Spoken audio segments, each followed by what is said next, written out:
मित्रों नमस्कार। Legal awareness programme layman to lawman. मित्रों, नॉमिनी कानून में परिवर्तन आया है। नॉमिनी का जो इम्पोर्टेंट कानून है, इसमें थोड़ा सी चेंज आई है गवर्नमेंट ऑफ इंडिया के माध्यम से। तो आज का जो वीडियो है वो इसी सब्जेक्ट पर है। बहुत ध्यान से सुनने की आवश्यकता है कि क्या क्या चेंज आई हैं और उसका क्या असर पड़ेगा। होता क्या है मित्रों कि समय के साथ में बदलाव आता है, और बदलाव जब आता है तो उसका जो समस्याएं आती हैं उनका निराकरण की आवश्यकता पड़ती है समय समय के साथ में। तो अगर समय के साथ में चेंज नहीं होगा तो भी काम नहीं चलेगा। क्यों कि जब चेंज आता है तो समस्याएं क्रिएट होती हैं, और समस्याओं के निराकरण के लिए बदलाव करना बहुत ज़रूरी है। तो आज का जो विषय है या आज की जो हमारा ये वीडियो है वो नॉमिनी के संबंध में जो नई व्यवस्था लाई जा रही है इस पर है। होता क्या है मित्रों कि बैंक में एक सेविंग बैंक अकाउंट होता है, सेविंग अकाउंट, एक करंट अकाउंट होता है, एफडी चाहिए या आरडी हो, रिकरिंग डिपॉजिट, या लॉकर। बैंक में जो भी इस तरह के अकाउंट्स हैं उसमें एक व्यवस्था की गई थी कि एक नॉमिनी होगा।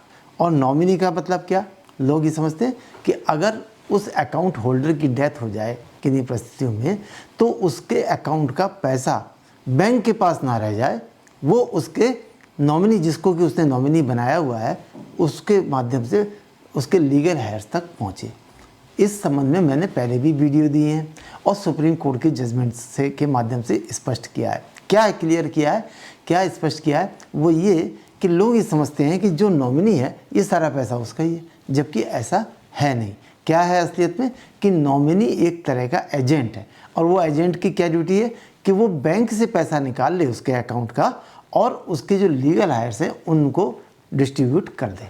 ये उसकी जिम्मेदारी है। तो एज ए उसका कलेक्ट करने वाला पर्सन मान लीजिए नॉमिनी को। तो ये तो एक बात क्लियर हो चुकी है पहले भी, और मेरे कई वीडियो के माध्यम से मैं बता चुका हूँ। लेकिन आज जो समस्या है, जो नया चेंज आया है वो क्या है, अब हम उस पर चलते हैं। तो देखिए, ये नए चेंज की ज़रूरत क्यों पड़ी, पहले तो हम ये समझ लेते हैं। जो ये व्यवस्था थी कि साहब saving bank, current account, FD या लॉकर में एक नॉमिनी होगा, तो नॉमिनी होने से दिक्कत क्या हो रही थी?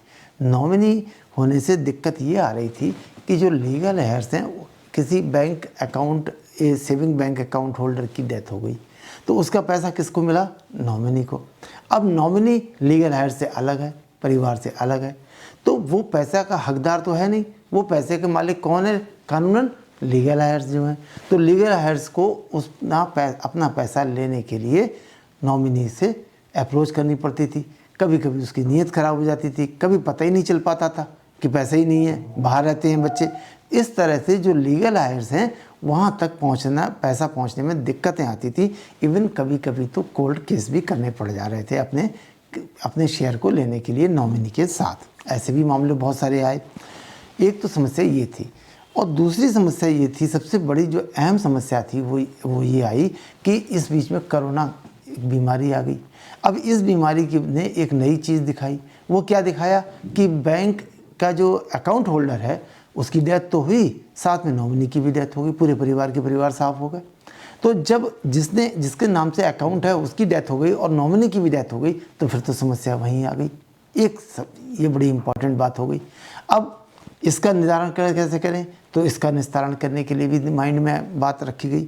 और इस सब का रिजल्ट क्या सामने आ रहा था? तीसरी बड़ी समस्या ये थी कि एक डाटा है जिसको बड़ा चौंकाने वाला है। वो क्या कहता है?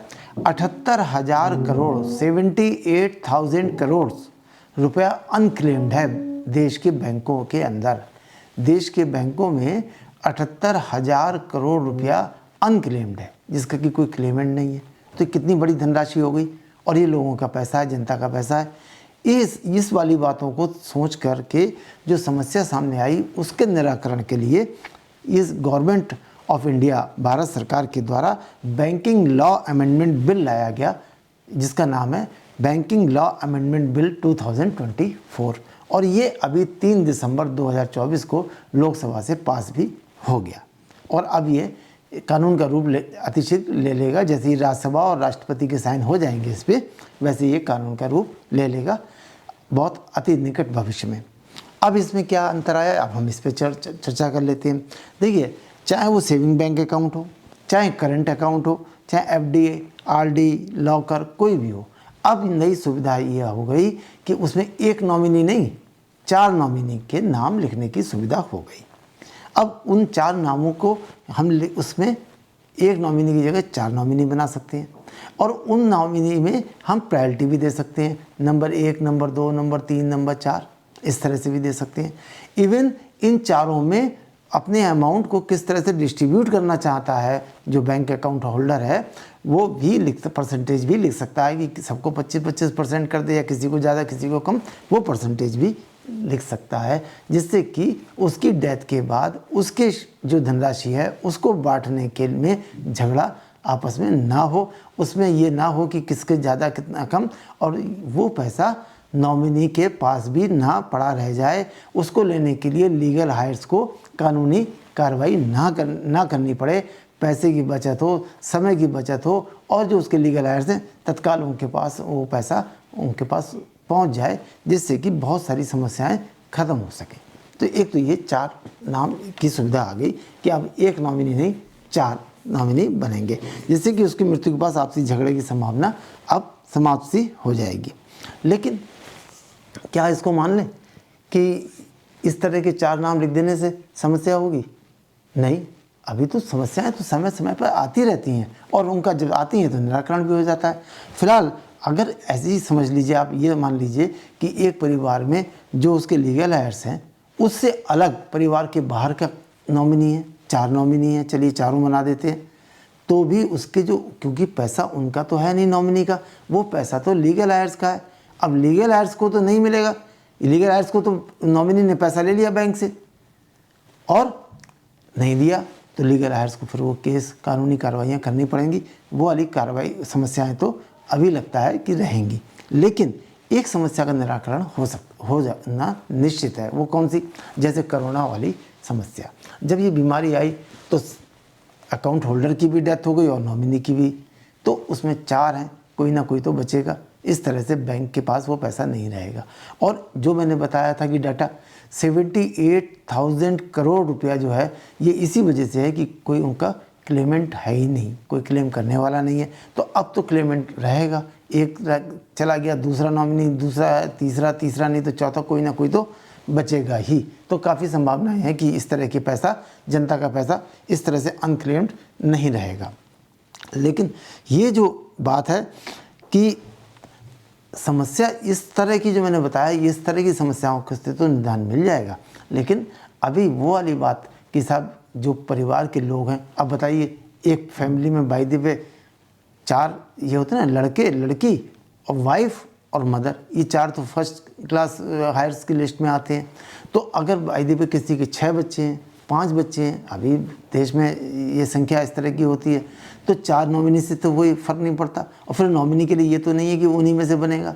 हाँ, अगर फैमिली का क्लास 1 हायर्स का कोई उत्तराधिकारी में से ही नॉमिनी है तो उसका शेयर हो सकता है, लेकिन अभी वाली समस्या रहेगी। फिलहाल ये चेंज आया है और अब एक नॉमिनी की जगह 4 नॉमिनी हो जाएंगे, जिससे निकट भविष्य में काफ़ी सारी समस्याओं से निजात मिलेगी। अनक्लेम्ड पैसा नहीं रहेगा और वो पैसा घूम फिर करके लीगल हायर्स के पास पहुंचेगा। तो ये तत्काल आई हुई नई जानकारी है जो मैंने आपको दी। उम्मीद है कि आपको अच्छी लगी होगी। नमस्कार।